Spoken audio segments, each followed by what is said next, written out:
Dr. Beverly Crusher is looking forward to working with her dear friend, Dr. Dalen Quace. Beverly calls Worf the big guy who never smiles, and Tau Alpha C is 123 days away at Warp 9. Hello, everybody, and welcome to The Seventh Rule with Cirroc Lofton. Hello, hello. My name is Ryan T. Husk, and today we're doing a review of Star Trek The Next Generation Season 4. I almost said Season 5. Season 4, Episode 5, Remember Me, story by Ralph Phillips, written by Lee Sheldon, directed by Cliff Bole. This was October 20th, 1990. Where were you? What's up, Srock? How are you today? I'm good. I am good.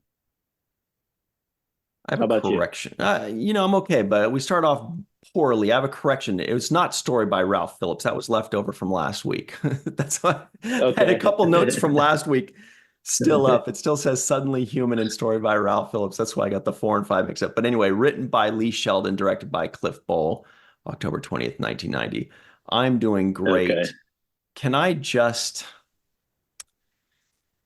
be honest here? And everybody, please like this video, subscribe to the channel, hit the bell icon for notifications. If you're listening in, give us a 5-star rating and a nice review. We'd really appreciate that, everybody. Make sure you are subscribed to our audio podcast and our YouTube channel. Cirroc, I remember this episode. And I have thoughts on this episode. But I would love to hear Yeah. yours. Well,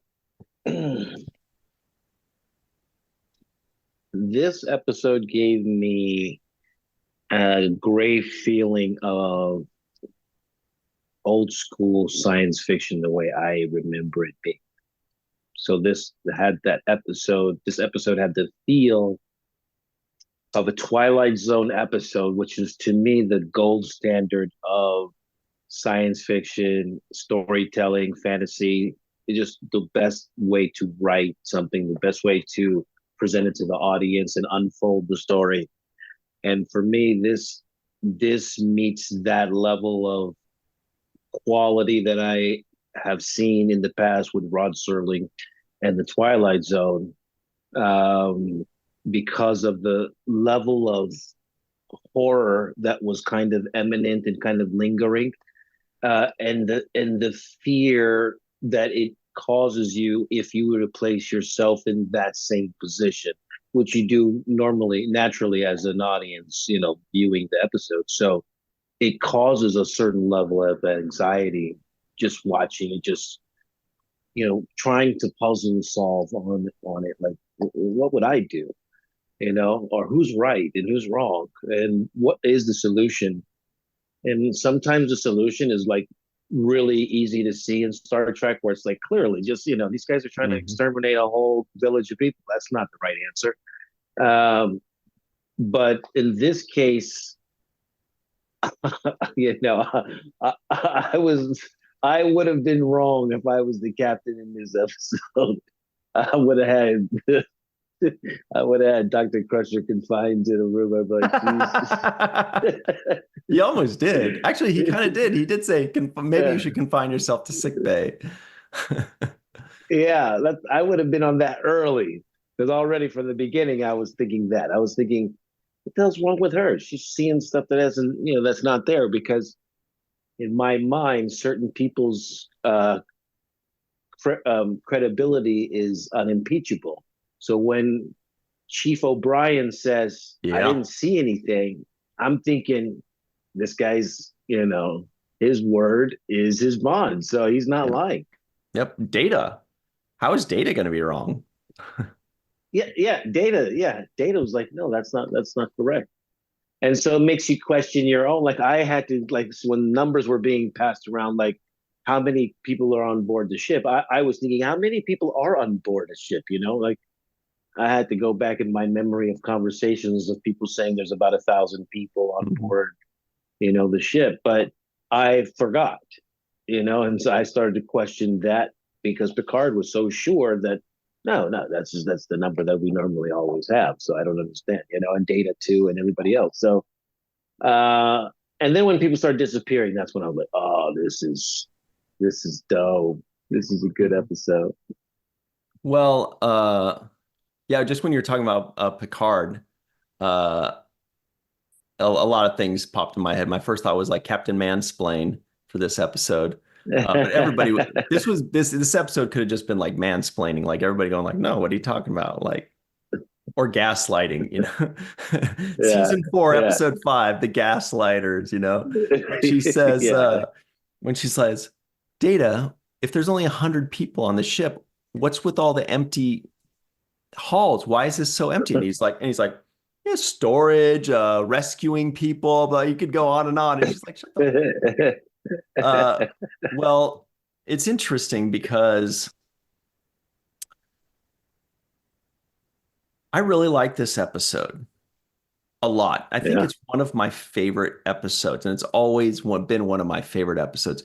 I think it's always been my favorite Beverly Crusher episode. Um, Not that there's a ton to choose from, but she does have some great moments and some good episodes also upcoming. But I really like this episode a lot. And when I was watching it, it wasn't any worse or better than I remember it. It was right on, spot on, maybe slightly better. But I remember watching it going, oh man, I hope it's not too slow for Cirroc. I hope it's not too boring because I have the benefit of knowing that it was a good episode in hindsight, but I don't remember if it was a good episode as I'm going through it. You know, I'm like, oh shit. I hope Cirroc doesn't hate this episode. Man, that would suck. But I'm so happy to hear that you do like it. I think it's a great episode. I mean, obviously I can nitpick, there are a few things that, whatever you can fix Yeah. for everything Yeah. always, but in general, it just told a great story with a great twist and it keeps you guessing and it keeps you guessing in a good way. Sometimes they keep you guessing just to keep you guessing, like that show Lost back in the day. They would just drop in these mysteries here and there and they wouldn't even they would only resolve like 1/3 of the mysteries they would give you. Whereas this one wasn't giving you a twist just to give you a twist. You're just following the story and you're following the path. And then finally you start going, aha, and it explains it. The whole thing was great. You don't even need the stuff with the traveler, but it was good to see him again. It could have just, we could have not even used him, but it was nice. It was another addition. It was just a good, solid story through line all the way through. The delivery was great. Everything just kept disappearing one by one. Um, Excellent episode to me. I was very happy with it. 100% agree with you. And I'm going to agree with the part that you didn't need the traveler. It's funny to me that a guy has the name the traveler, but you can locate him. How do you locate the traveler? He's always on the move.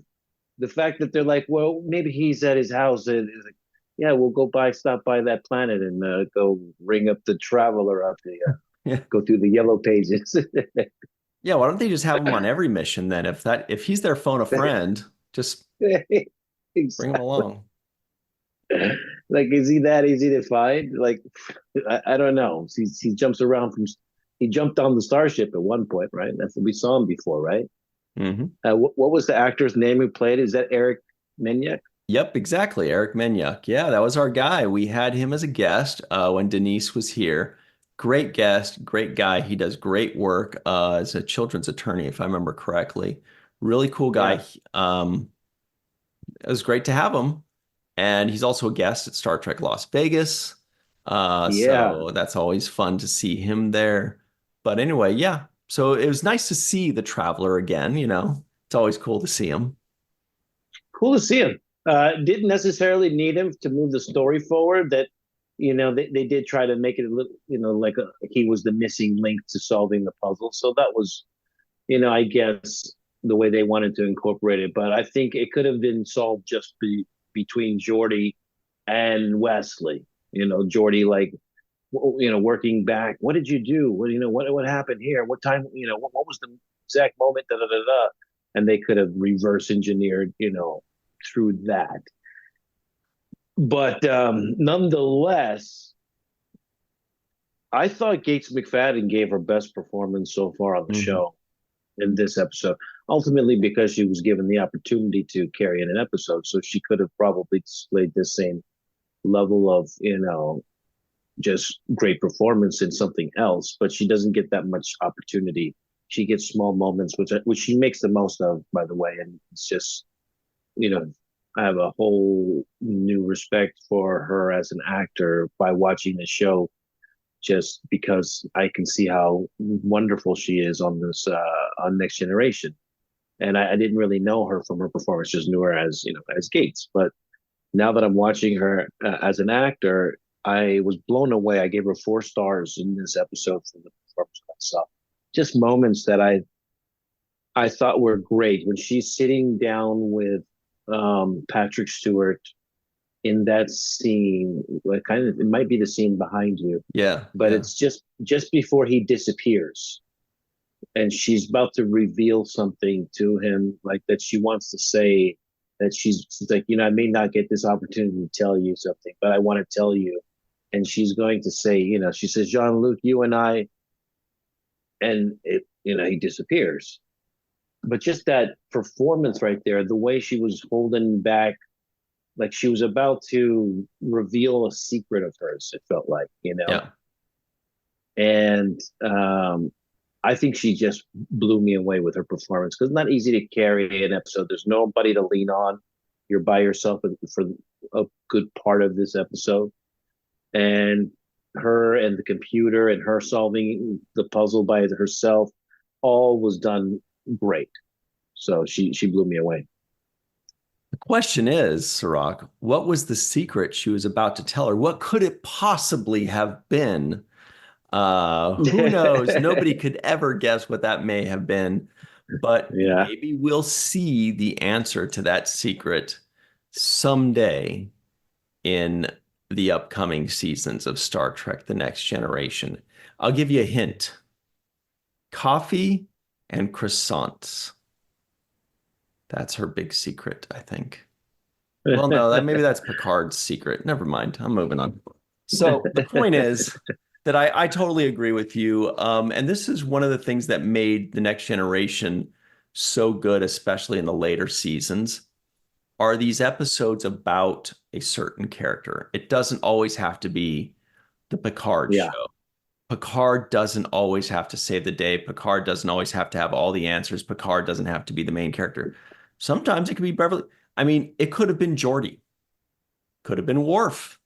You could Yeah. really have made it anybody. And a lot of shows might have made it Picard since he's the main character. But it's cool that, I mean, obviously Beverly was the right choice because it was also Wesley was connected. But if Gates wasn't available that week or something, they could have, repurposed it into a Geordi episode, for example, or whatever, or a Worf.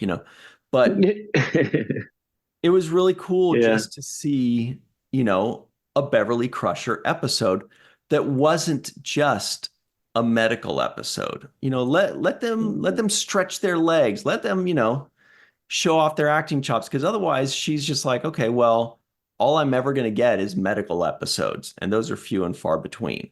But this was not, it had nothing to do with medicine, really. The only medicine that was relevant to this was just because she is the doctor. So she thought like a doctor. Let me, go into sick bay, let me do a scan on myself. But it's really fun to see weekly spotlights on a different character. And that's when we start to really love the characters. When you get a Geordi episode, when you get a Data episode, when you get a Riker episode, like not Hmm. the Troy Hmm. episodes, but no, I'm just kidding. But that's good stuff. We didn't see a ton of that in the first 3 seasons as much, right? No, and we like this. What another thing that makes this episode special, and it's funny because I would have thought that I would have heard about this episode, because people always talk about the great Next Generation episodes, Yesterday's Enterprise and these kinds of things come up title wise. I've heard another title, City on the Edge of Forever or something. Is Mhm. it? So, like, these are the titles that have circulated, throughout the conversation of Next Generation. I haven't, I can't recall people saying to me, "Remember Me" as being one of the good episodes. And to me, this is up there. There's certain parts that could have gone better a little bit here and there, but it did start a little bit slow. But once it got going, I felt like we were in a bad dream that you just want to wake up from. But her being a doctor, using the scientific method, trying to, just figure out what is right, what's wrong, what she can find. I like when she's, for example, talking to the computer and she's like, I bet you don't know the answer to this one. Yeah. She had a little bed. It's funny that she didn't look at the computer as a teammate, but an adversary. She's like, don't tell me I'm crazy, computer. You work for me. Yeah. Like when she caught the computer, when she said, like, do I have like the skills required to carry out such a mission? And the computer says negative. She says, then why am I the only person on the ship? And they were just like, brr, brr, like does not compute. And she's like, gotcha. Yeah. She gave the computer a meltdown. And that was great because she loved doing that. And that showed to me that she kept her wits about her the whole time. Actually, I really think that Picard looked good in this episode too. Picard showed a lot of faith in. When he shows faith in his crew members, it makes him look like a great leader. And that's a great leadership quality, is when you're able to show confidence and faith in somebody that you trust, and you say the right words that encourage them. And to me, that's the sign of leadership, is being able to encourage somebody, bring the best out of them, and say the right things that motivate them. That's good leadership. And there was a moment there when Picard says, your word has always been good enough for me. Yeah, that's the Picard we love finally coming out. That's not first season Picard. First season Picard would be like, not good enough, damn it, not good enough. Yes. Yes. Yeah. Yes. But it was nice. Yes, no, you're totally right. A good leader is one that puts their hand on your shoulder and says, I got you, or I trust you, or you're the best we have, and he does that. Now, there was a tiny droplet of him just saying, well, I mean, I don't believe you, and I think you're crazy, but I'm going to show you a bit of good faith, and just so you know that I don't know. I feel like there was just the tiniest touch of like, I'm just saying this to be nice, but whatever it was, or maybe that's just the way Patrick Stewart plays it, because Patrick Stewart, for all of his acting excellence, he does, I feel like I wouldn't say he's lacking, but he's strange. He delivers things strangely when it comes to joyful things or sweet moments. For example, if you need somebody to be authoritative and commanding and an ambassador or a diplomat, or somebody that's fair, an arbiter, he's amazing, great voice for it. But if the line is like, I loved you, or I love you, I've always loved you, it's going to be hard for him to deliver that and us go like, nah, come on, you don't love anybody. He'll be like, I love you. Mom, there'll be something. It was just, there's certain things that I don't know. Maybe if we saw it, I'm sure he would knock it out of the park. No, but you know what I mean? He would say it the way he said it to Loaxana Troy in Menage a Trois. Remember that episode?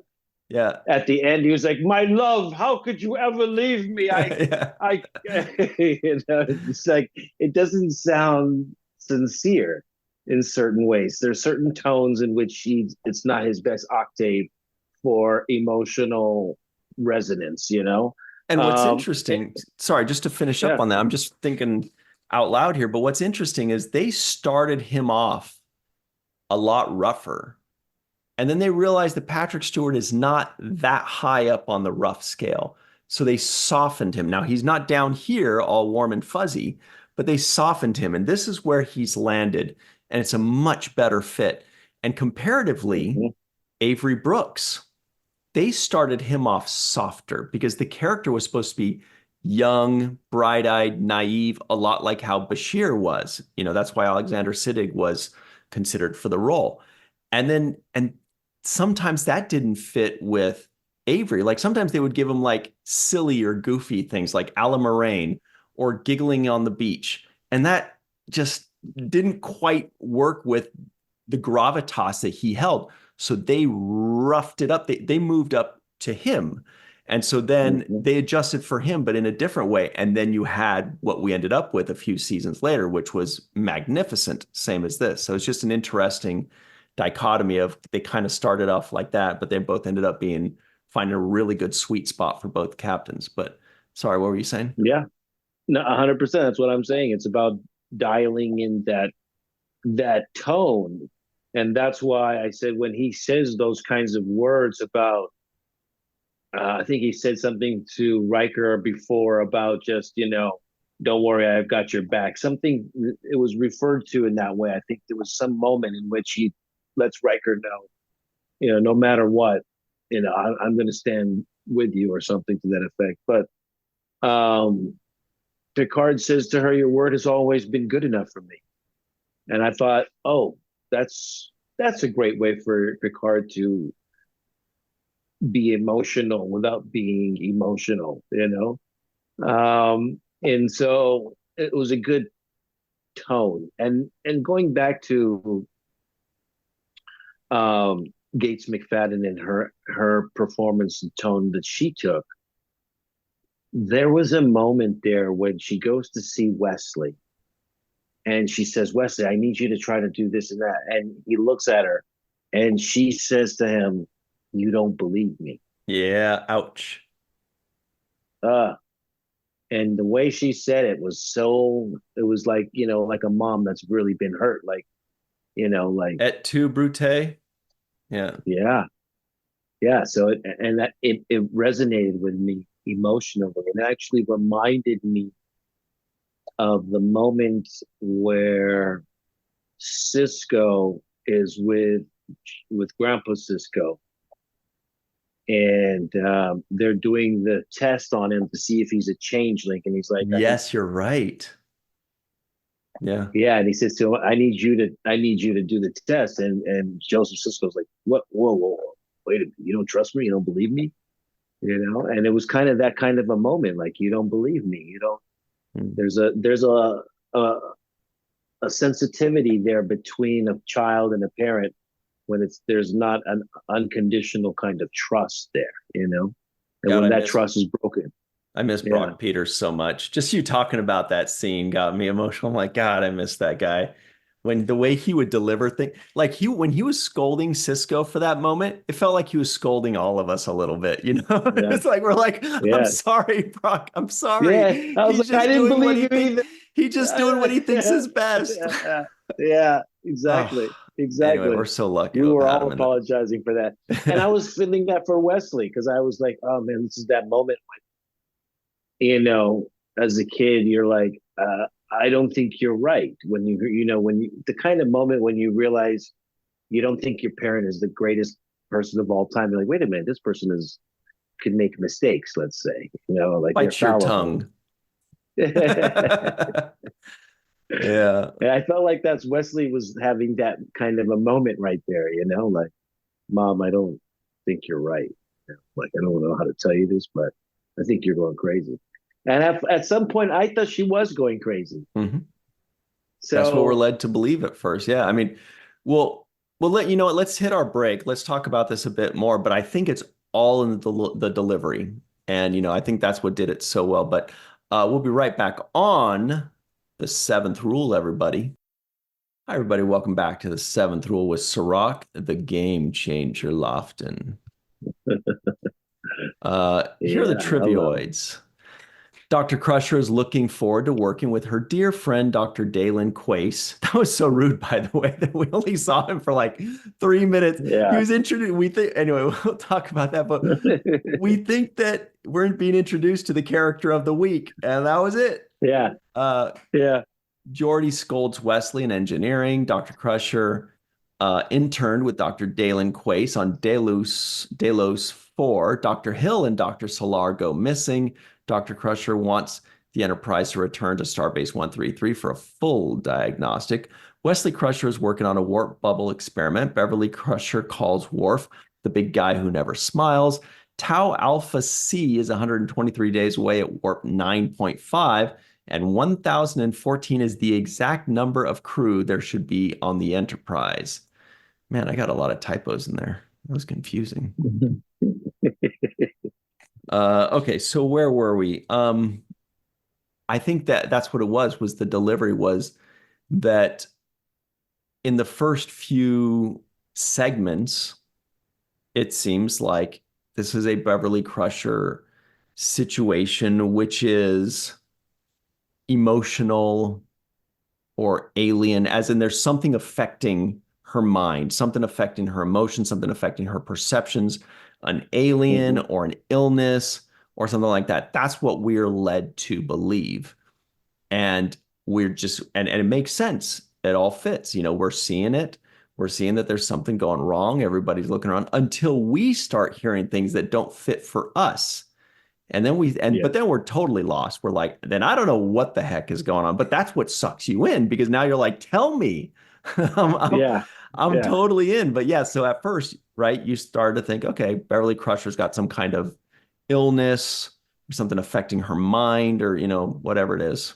Well, because it starts off with one guy that we don't know, right? That was even better. Like, oh, right. So actually, it's like, it's a character. Yeah. So it makes you think, was that guy some type of alien that can, shapeshift or something to that effect? There's 1,000 different things. Or did he just flee and leave? Did he commit suicide and jump out of an airlock? We don't really know what exactly happens to this one guy. So it makes it more, like a mystery. Like, okay, well, this new guy disappears. Nobody else remembers seeing him. That's where it becomes that extra Sherlock Holmes clue, right? Like, wait a minute, nobody remembers seeing this guy, but I remember seeing him in as I was watching it. Yeah. Now I'm thinking, okay, when I was watching it, was I watching a dream? Now I'm starting to question, what did I see? When I saw this doctor walking down the hallway with her, was I watching her having a dream? Did this guy really disappear? And is he trying not to be found? Is there, there's all kinds of things like that, especially when you talk about the backstory they gave him of Starbase 133 and whatever he was working on over there. That once you started to peel those layers back, which I thought they did a great job of peeling back with the dialogue and Picard kind of investigating, well, tell me, how long has he been working there? Well, he's been working 6 years. And once they found out that there was no record of him, now we know something else is going on, right? There's something more happening. Right. And that's totally true. I completely agree. And I remember I made a few notes about that, about how smart it was that they started this episode. They started the subject matter as being him. There's a missing person. Okay.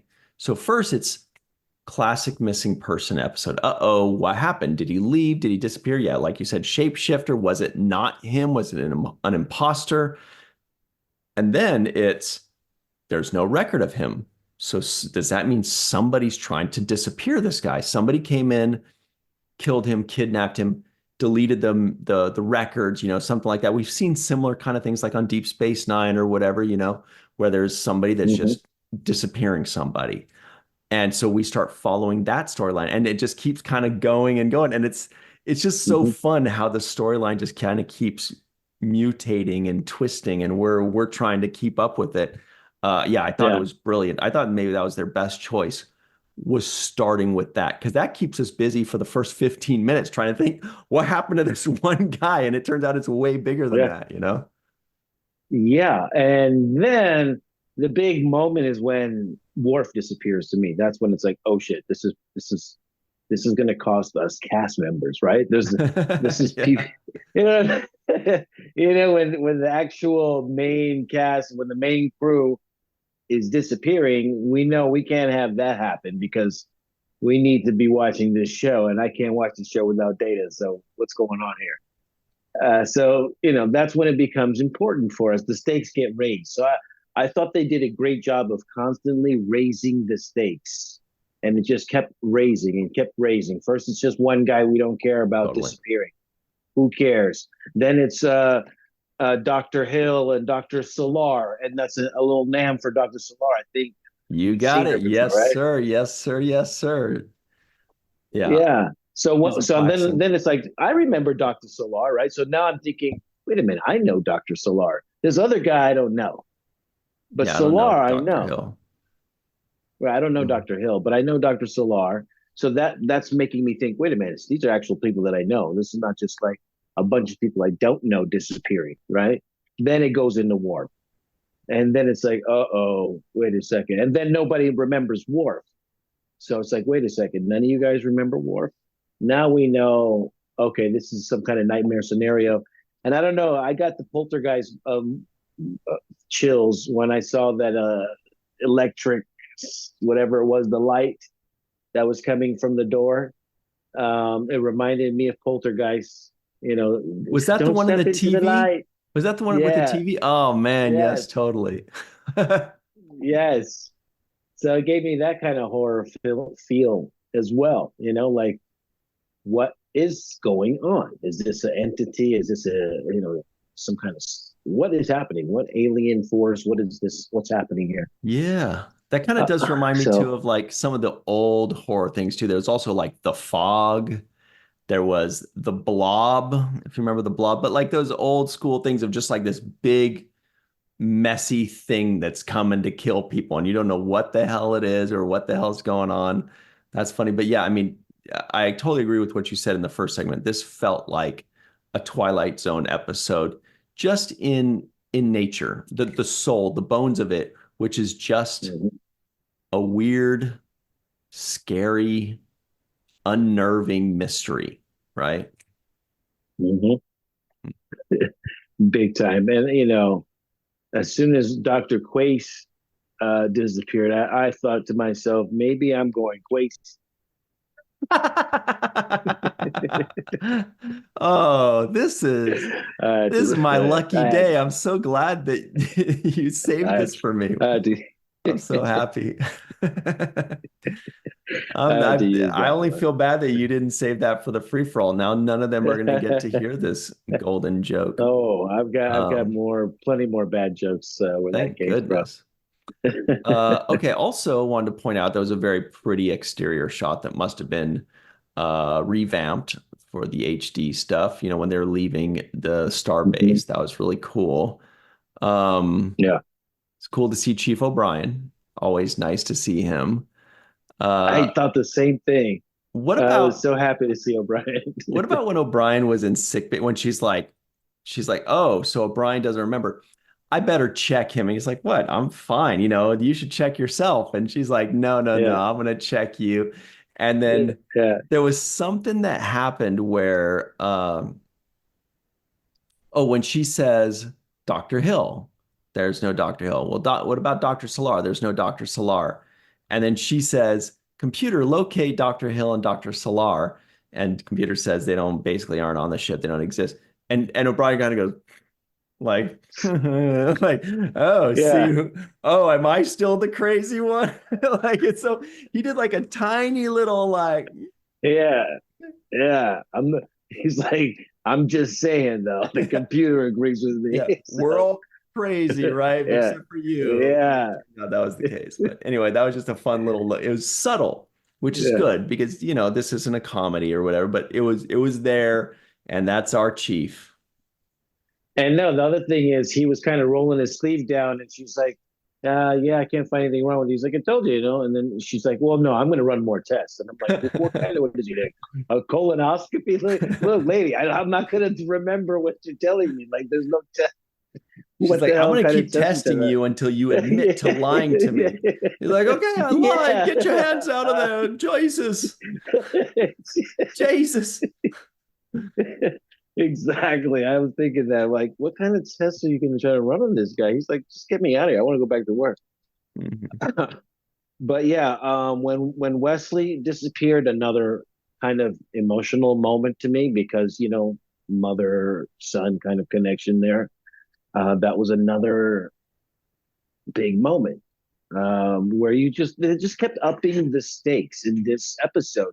It kept being more and more on the line until it got down to just Picard and Dr. Crusher, where she's like, trying to explain to him, And he just on a looks so one-on-one funny tip. the way he's looking at her like, what? We're just, oh, hi. Yeah, It's just the two of us here as always. What's yeah. And this gave me nightmare feelings because when you put yourself in Dr. Crusher's shoes, this is like a nightmare. This is something that that you would want to wake up from, because it has this element, and this is a Twilight Zone element. They did an episode about a guy who loved to read books, who was in a vault, and the world ended, and he crawled out of the vault, and he realized he could read all the books he wants with nobody distracting him, and doesn't have to work. And so he was essentially the last man on the planet. And as he's sitting on a mountain of books, excited to be alone and read to himself, he drops his glasses and accidentally steps on them, and now he can't see. that is such a Twilight Zone. Don't tell me this. That's gonna haunt me now.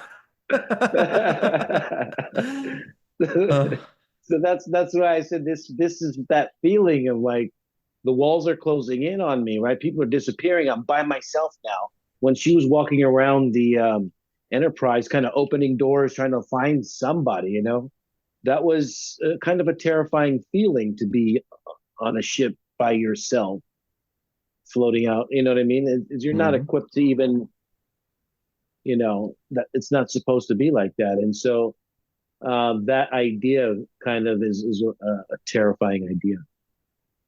And not just this great concept, but as I mentioned, I really like how it was delivered. I felt like the writing, by and large, was very sophisticated. It really didn't try to dumb it down for us, and the writer, who I don't remember seeing before, so we'll have to look this person up. The name is Lee Sheldon. Sounds familiar. But what was sophisticated about it was that Lee did not dumb it down. Lee was like, how would this actually play out? For example, one of the best examples for this was towards the end when the ship starts rocking, when she's by herself, and she says, "Computer, what's happening?" And she says, the bulkheads are collapsing or something like that. And she says, "Why is this happening?" And the computer says, "A flaw in the ship's design." And that is so smart, because if they're dumbing it down, for us, or something, they'll say something like, the universe is shrinking, or the universe is too small for the ship, or something like that. But if you're just looking at it from the ship's point of view, they just think, hey, there's a flaw in the ship's design.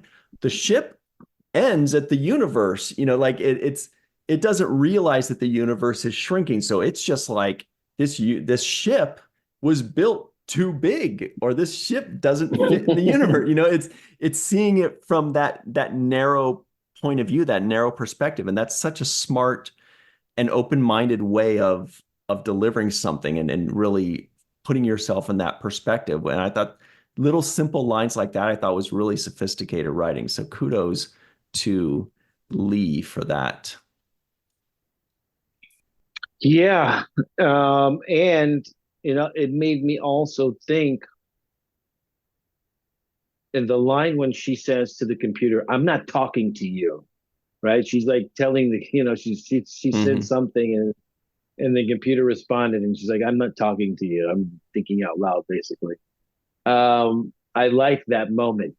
It just, because in a situation like that, what was believable to me is the only correspondence now that you would have is with the computer, and you would essentially treat that computer like a person, right? Because that's all you're left with, right? Is this voice, and you're going to talk to it like you would talk to a person.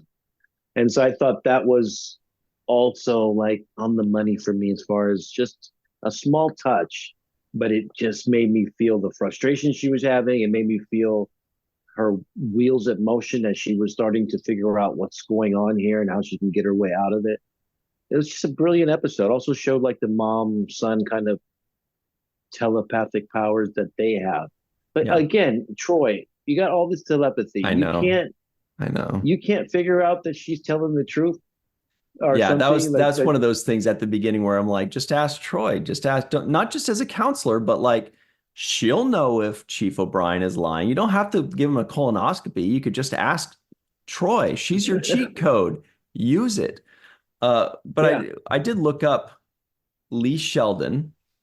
It is his only Star Trek episode. Surprisingly, when you have something this good, you would think they use Lee again. But Lee has written great shows like Eight is Enough. Whoa, Eight is Enough. Cagney and Lacey, Simon and Simon. But of course, episode shows that are more relevant to this one. The Hardy Boys and Nancy Drew Mysteries, for example. Today's FBI is another one. Quincy, M.E., like Quince. What was another one? Oh, lots of Agatha Christie episodes. So, but they're all like one episode at a time. But it's a lot of like mysteries and detectives and things like that. So this is definitely Lee's MO. Good stuff there. Yeah. We got a few minutes left, but there are a couple other things. We got a few non-appearance mentions. We got the cool Starbase exterior.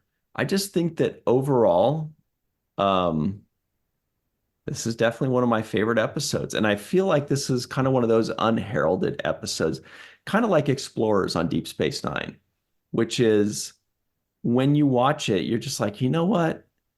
It's not some huge fighting the Romulans or saving the day or giant explosions. It's just a simple story, but it's so perfect. It's like it's a good, well-defined and well-executed story. These are the ones that are the most memorable to me. So for me, it's maybe a top 15, maybe even a top 10 episode. It's a really good one overall. Yeah, I mean, it's just a really good episode. Shout out to Cliff Bowl. He got this one done. He kept, some of the shots he took, the choices he made with wider angles to make it look like she was more alone. Yeah. The kind of moving shot of her running down the corridors trying to find us, somebody else. I thought there were some good choices that he made. So he did his part as well. Yeah, this was an episode that I liked. Another thing too is Jack Crusher, man. Another Nan for him in this Yes, episode. And sir. I'm thinking, I'm like, bro, this guy is like, who was it that was in DS9 Medical Shakar. Ryle? Shakar. Yeah, I was just remembering that. He was only in 3 episodes, but we think that he's in like 30 because they can't stop talking about the guy. He is on Yeah, the tip of everybody's tongues, man. They love him. And same thing with Jack Crusher. He's mentioned every day. Yeah. She still has a crush on Crusher. Of course. It's crazy. He never stopped. She never stops talking about him. So that was kind of a funny like moment for me. That little Nam there. Mm-hmm. Yeah. I mean, another moment. The Traveler. I thought the Traveler delivered a nice little moment there. A line that was good for his, delivery, and that resonated with me was when he told Wesley, "As long as she thinks she's alive, she's alive." Mm-hmm. And that made me kind of go on a little philosophical tangent in my own head Yeah. about, thinking you're alive, and putting thoughts into existence and those thoughts manifesting. So that kind of a tangent naturally kind of spurred for me when those lines came about. So kudos to Eric Menyuk for the delivery on that. Just That's our inspiring guy. that thought. Yeah. I think, therefore, I am. Now, what about the home run of the episode? Cirroc Lofton, who gets the home run of today's episode? The home run is unquestionably for Gates McFadden. I gave her a 4-star performance in this one. A teary-eyed moment for me that when she gave a line was when when Jean-Luc disappeared at that final moment when she was about to reveal something intimate and secret, from her own personal life to him. When she was just about to say that and he disappears, she looks at that empty chair and she says, I won't forget.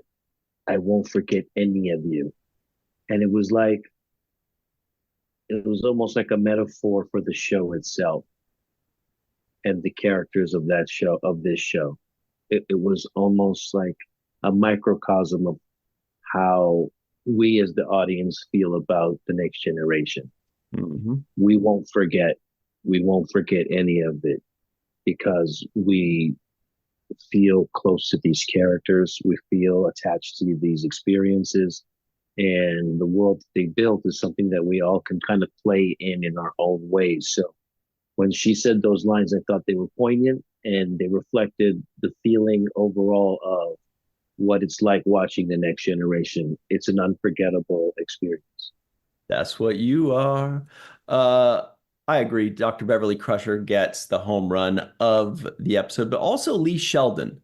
For somebody that only wrote one Star Trek episode, this dude gets it. Wow, how did he do that so well? And why didn't the people at Star Trek say, hey, can you come back? Because Lee Sheldon, all of his credits is just like one episode in a million. Maybe he was just like tough to work with. And so they were like, this is a great episode, but I'm not dealing with that guy again. I don't know, but great episode. Big ups to him.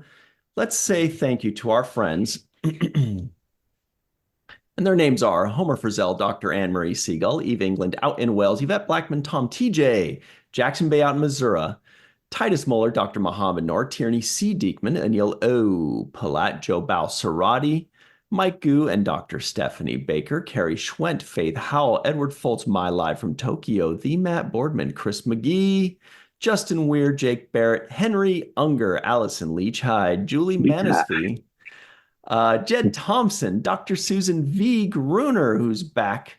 Good to see her again. Glenn Iverson, Dave Gregory, Tim Baum, a.k.a. Grandpa One, Chris Sternett, our good pal, the Roddenberries, and of course, Jason Okun and Greg K. Wickstrom. All right, everybody, that's it for us. It's time for the free-for-all. It's going to get nuts, so stick around. We'll be right back on the 7th Rule. Hey, everybody, welcome back to the 7th Rule with Cirroc frickin' Lofton. This is the free-for-all with Melissa Longo. Hello, hello. Jason M. Okun's got his Lion King poster. TJ Jackson-Bey is out in holodeck 11. Carrie Schwent has a warp bubble behind her. She's also in black and white for reasons unknown so far. The Dark Lord, Chris McGee's got an awesome 7th Rule shirt. So does Carrie. Get yours at the link in the description box below. Faith Howell is on the bridge of the Enterprise D because she loves Wes Lee.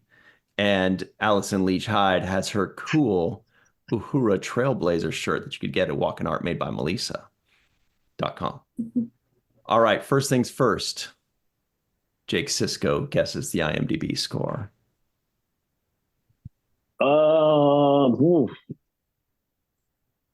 This episode was probably a 8.9. Whoa. Does anybody else have any guesses that doesn't already know? Well, without sort of getting my personal feelings about it, it probably is a 7.8. Not, again, I wouldn't rate it a 7.8, but I think that's probably where it ends up. What would you rate it as? I'd say, close to where Cirroc is. I do like it a lot. This guy gets it. Yeah, same. I was going to say 7.7, so it's pretty close to what you think. I'm going to go with 8.0, just because I think people really like The Traveler, but I think people won't like that it was a very doctor-heavy episode otherwise. Very bodily kind of episode, too. Yeah. The answer is Jason M. Okun nailed it. 7.8. Two times in a row. I know this guy. But it is true. I Nice. think it's just because people like, they think of best of both worlds. They think of chain of command. They think of all good things. And, and then Remember Me, they're like, do I even remember that one? But anyway, what about non-appearance mentions? We get any non-appearance mentions?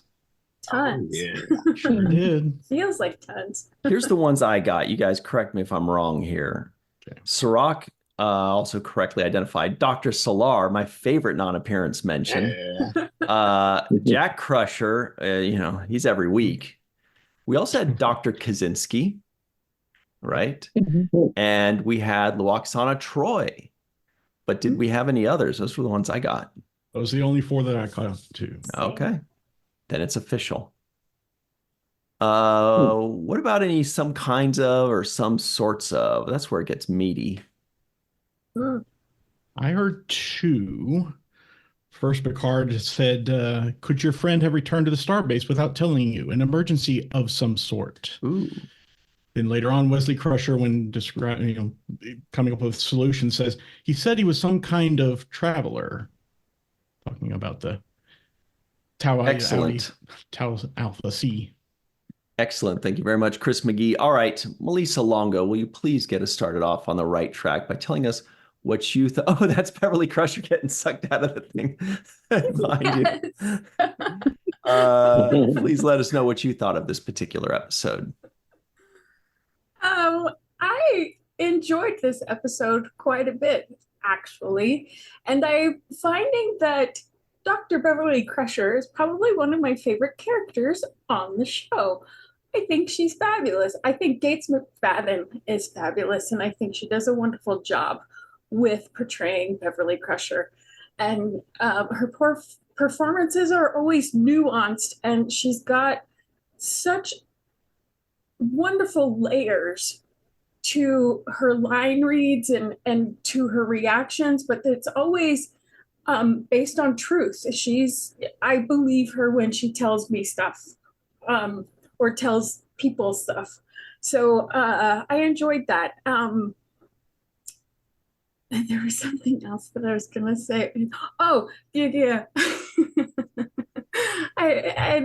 Another reason, well, a mark of a good episode is if I talk to the television, as I've mentioned other times. And I don't know if this happened to other people while they were watching, but when she was like, "Where do I go, Wesley? Where do I go?" I don't know if anybody else did this, but I screamed, "Engineering, engineering, go to engineering." And so when she's going to engineering and running, I'm like, "Run, Beverly, run." So yes, I enjoyed this episode. There's 2 quotes that stood out to me.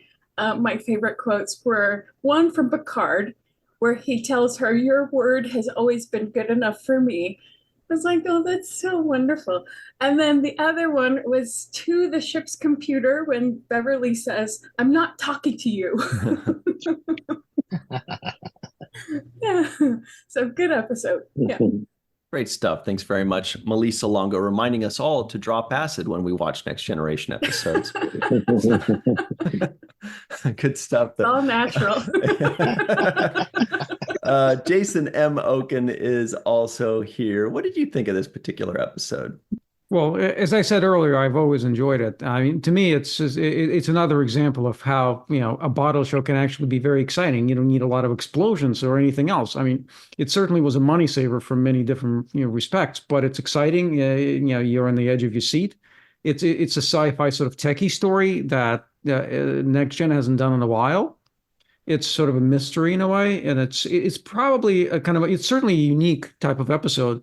I mean, we talked a lot about certain themes kind of repeating again and again and seeing the same story again and again, but this is pretty unique in and of itself. And unless there are clues all over the place. If you watch it again, you can pick up the clues, and that means obviously they were thinking as they were doing this. You see, Crusher disappear from engineering, even though when Geordi walks by, she's not there, and then you have the reverse, and she's kind of walking down the hallway by herself. So it was very well done, and I said it before. I may not be the greatest fan of this director, but I think this is probably one of his better outings. I mean, there's an economy of scale, and and the way he places the camera, and to some degree, I think they didn't have to have a lot of coverage there, and most of the show, obviously, with Gates, who carries it tremendously. I think this is certainly, her first sort of true Crusher show. We're going to get a few more, although it ends with a whimper on Sub Rosa. It's probably one of the least favorite entries in the entire series.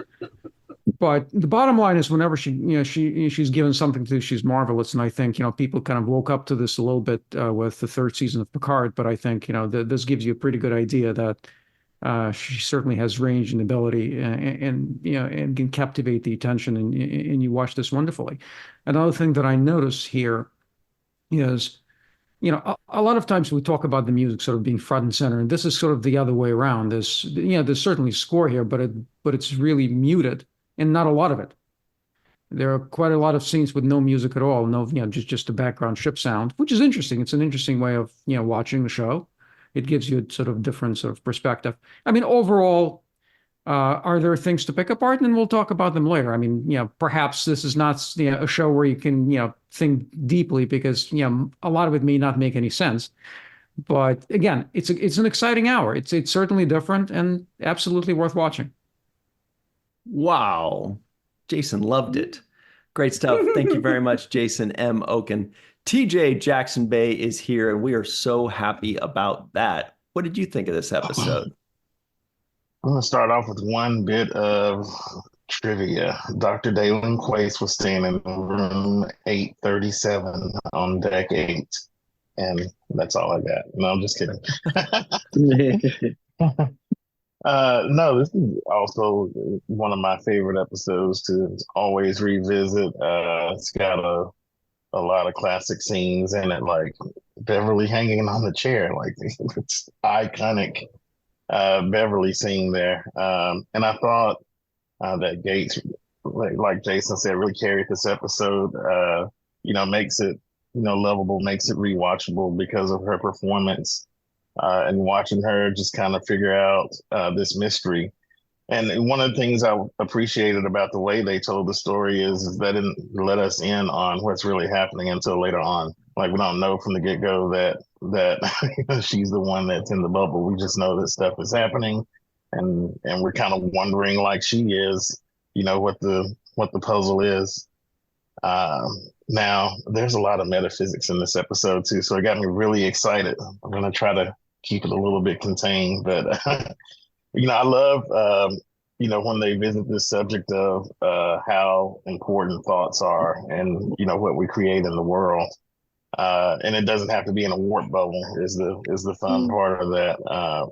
Like, our thoughts matter, and they do interact with time and space and other people. So it's super exciting. I appreciate. Really, I don't know if it was written this way on purpose, but the way they frame things, like, it made no sense for them to go back to the starbase, because if just astrophysics tells us that, that stuff isn't in the same actual location in the universe anyway. Everything's always moving. Mm-hmm. But I think that really has to do with how they're thinking. Wesley, I think the Traveler probably told him to go back there because it probably made Wesley feel like he believed he could do what he needed to do. And so, it's not just, Beverly's thoughts that are, creating, what's happening. Wesley is part of it too. And so I appreciate the way they frame the story. I appreciate, the way that, on both sides of that equation, thoughts, really mattered. So, well, that's all I got until later. Nice. Excellent work. Thank you very much, TJ Jackson-Bey out in Missouri. All right, Carrie Schwent is here. She's back in the 60s, and I bet she'll tell us why. What'd you think of this one? I love this episode. It's tied for my favorite Beverly Crusher episode. The other one we have not seen yet. Ooh. I will say which one it is when we get to it. Although if you know me, you probably have a pretty good idea which one it is.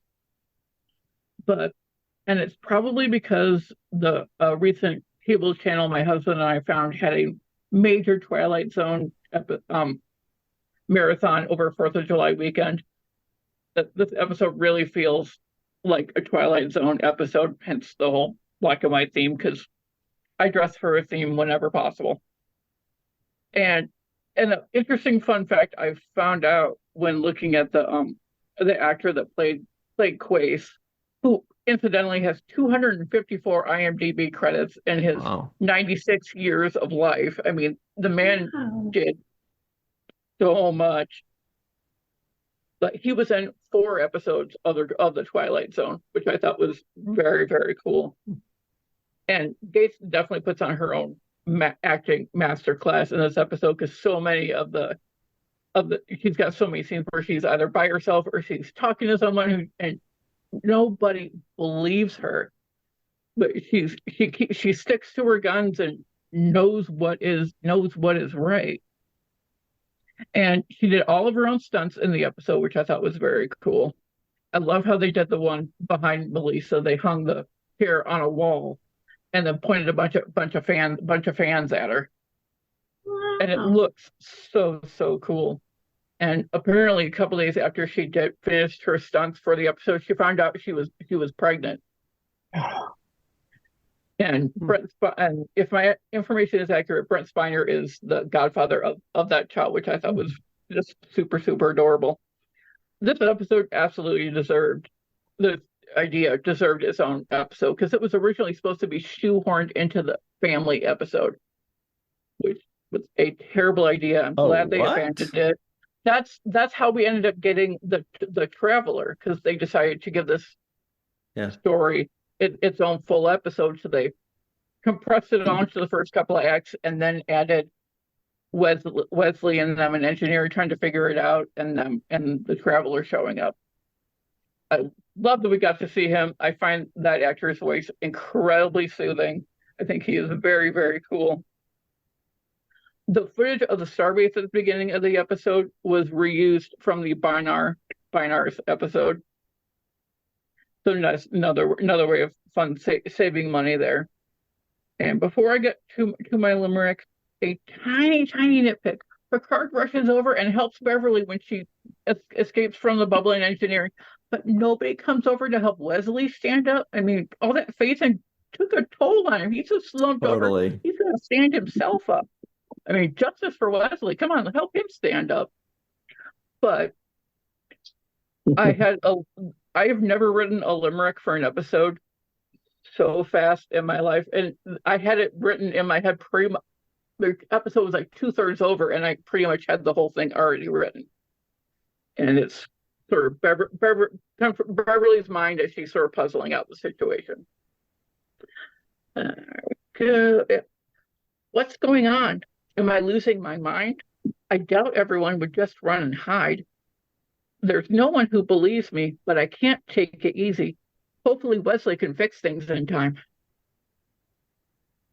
Excellent work. Thank you very much, Carrie Schwent, aka Crafty Barrett Rock. We forgot to mention that. I thought the same thing. If Beverly Crusher is appearing and she's saved and she hugs Picard, she sees her son that she's collapsed hanging, and she's just like, whatever. And then she just goes over to like the Traveler, like totally ignores that. Like, wouldn't she, the first thing she does, wouldn't it be to run over to Wesley and be like, oh my God, Wes. Anyway, whatever. I agree. Stop being so dramatic, Wesley. Yeah. Yeah. Anyway. Drink some Gatorade. You'll be fine. Chris McGee loves Gatorade. His favorite is the cucumber lime. Quite possibly. I'll leave the audience to guess, though. So, what do you think of this one? This has always been a favorite episode of mine. Bottle episodes usually are, or often are anyway. I love a good old-fashioned mystery, so I enjoy the slow unfolding of the mystery, which keeps the audience guessing for half the episode. And it's wonderful that we get a somewhat surprise visit from the Traveler again after 3 seasons, played wonderfully by Eric Menyuk. Of course, as Jason remarked, the relatively subtle music perfectly accompanies the episode. One observation I had was that I half expected Troy to disappear when Dr. Crusher turned her head away in the hallway, leaned against the bulkhead, but she's still there. And then, of course, as Crusher runs off to find her son, get a close-up of Troy's expression, and it almost makes you, and it's kind of a misdirection, to make the audience believe that maybe Wesley has disappeared too, judging by Troy's expression. But he's still there, at least for another minute or two. One last thing I want to mention before the memorable quote, and I'll save all my nitpicks for things left unsaid, is Dr. Quase's observation about not appreciating the people in your life while you still can, I think is probably one of the most important life lessons that every one of us should take to heart. With that in mind, I'll just take a quick moment to thank all of you. And I deeply appreciate that we are given the opportunity to spend a couple hours each week discussing our favorite television shows with you. Chris McGee, not so dark Lord, please continue. I like to put on a good mask, And the memorable quote, something that I often say to myself is, if there's nothing wrong with me, maybe there's something wrong with the universe. Also words to live by, I think, sometimes. Great stuff. Thank you very much, Chris McGee, the Lord of Light. Faith Howell is here at the helm. What do you think of this one? I went into it not remembering it very clearly, apparently, but I really, really enjoyed it. I agree with TJ.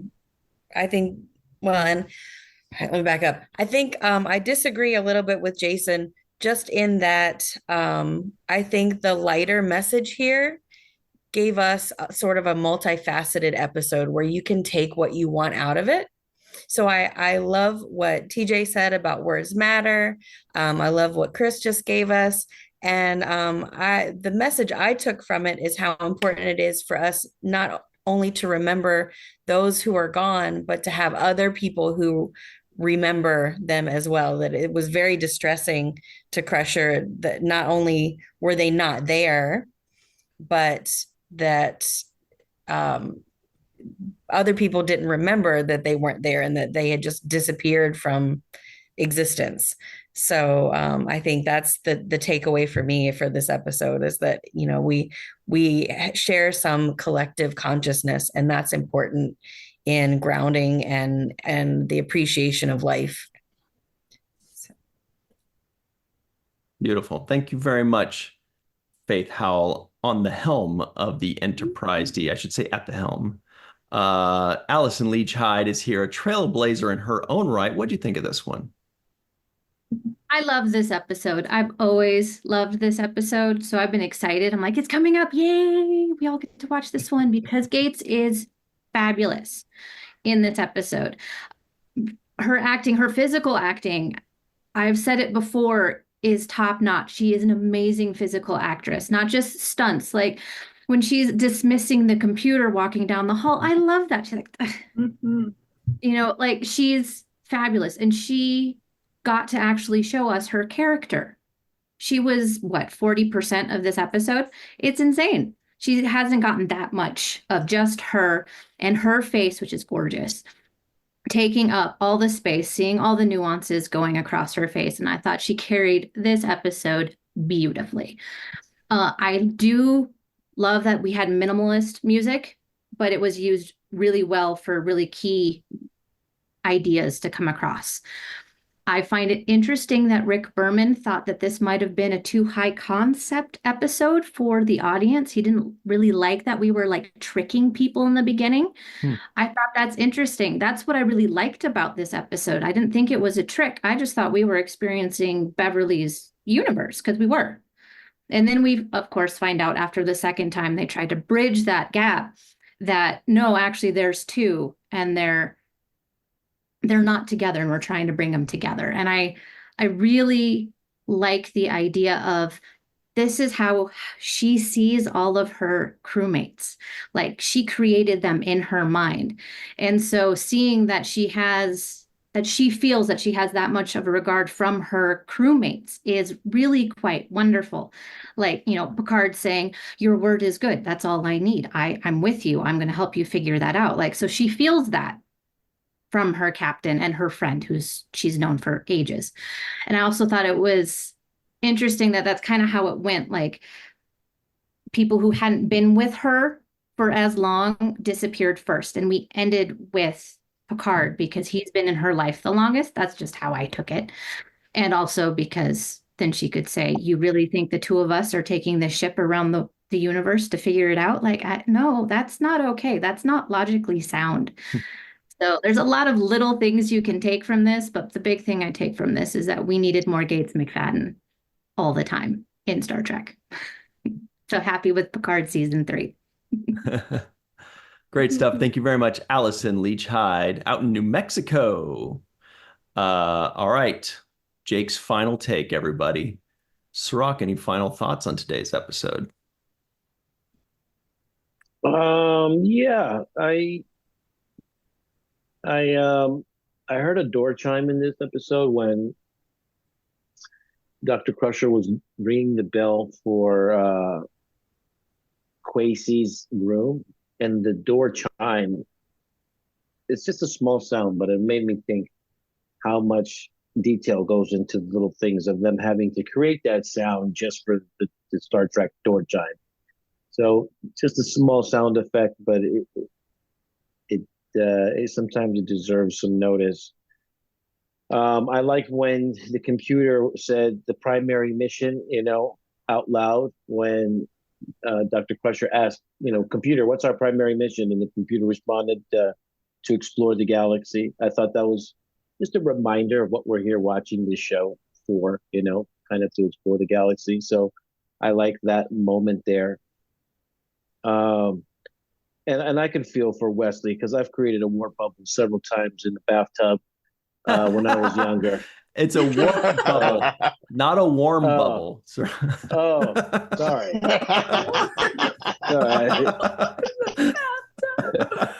My bad. I could. That's amazing. Yeah, those things could be deadly. They could be deadly.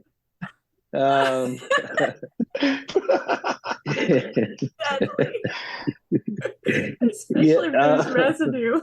Yeah, you got to be careful.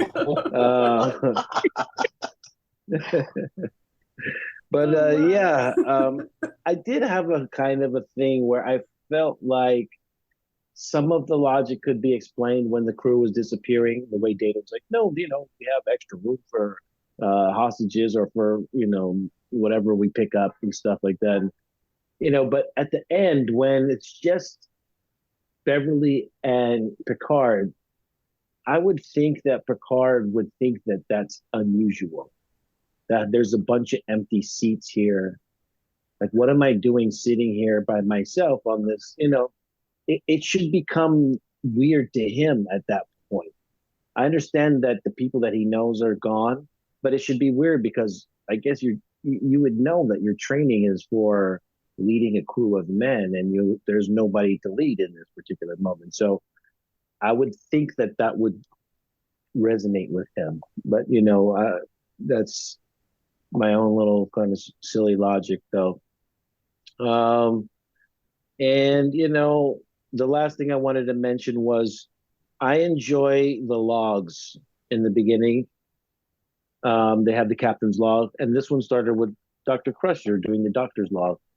And so right away it was like, oh, something different, something new, that I don't recall happening before. Maybe it did, but it just didn't resonate with my memory. I couldn't remember there being an open on an episode where the doctor's log is beginning the tone of the episode. So I was happy to hear that too, as far as just being a change of pace and something new and unusual. And then the rest I'll leave for things left unsaid. Great stuff. What a fun episode. I'm so glad everybody enjoyed it. It's one of my favorites, actually. And it doesn't feel like a favorite kind of episode. So it's really cool that other people realize that it's just a really well written and well delivered episode. Good stuff. Thank you very much to Allyson Leach-Heid, Faith Howell, Chris McGee, Carrie Schwent, TJ Jackson-Bey out in Missouri, Jason M. Okun, Melissa Longo, for myself, for Cirroc Lofton, for Melissa and Aaron Eisenberg. We'd like to thank you all for hanging out with us, and we'll see you next time. Until then, always remember the seventh rule.